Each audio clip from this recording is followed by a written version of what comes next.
Ховд аймгийн хэмжээнд өнгөрөх 2016 оны байдлаараа зам тээврийн ослоос болж 30 хүн гэмтэж 16 хүн эрдэнэт амиа алдсан байна. Энэ нь 2015 онтой харьцуулахад өссөн үзүүлэлт байгаа юм а. Үүний гол шалтгаан нь архи согтруулахундаа хэрэглэж согтуугаар замын хөдөлгөөнд оролцсонтой холбоотой гэж аймгийн цагдаагийн газрын замын цагдаагийн тасгаас тайлбарлаж байна. За 2016 онд бол зам тээврийн ослол ерөнхийдөө өсөх хандлагатай болсон.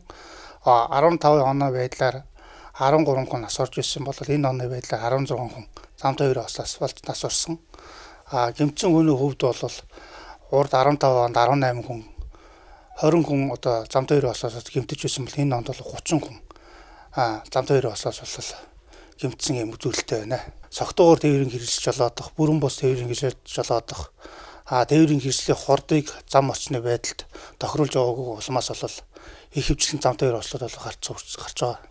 Өнгөрөх 2016 онд согтуугаар тээврийн хэрэгсэл жолоодож замын хөдөлгөөнд оролцсон 560 зөрчил илрүүлэн 444 жолоочийн тээврийн хэрэгсэл жолоодох эрхийг нь 6 сараас 2 жил хүртэлх хугацаагаар хассан байна. 2017 он гарснаас хойш согтууруулах ундаа хэрэгэлсэн үедээ замын хөдөлгөөнд оролцож байгаа 3-аас 4 тохиолдол бүртгэгдээд байна. Тийм учраас архи согтууруулах ундаа хэрэгэлсэн үедээ замын хөдөлгөөнд оролцож байгаа жолооч нарт хуулийн дагуу холбогдох хариуцлагыг тооцож зам тээврийн осол аваарыг бууруулах урьдчилан сэргийлэх чиглэлээр Ховд аймаг дахь цагдаагийн газрын замын цагдаагийн тасгаас хөдөлгөөнд эргүүл тогтмол зохион байгуулах зэрэг олон ажлыг зохион байгуулж байна.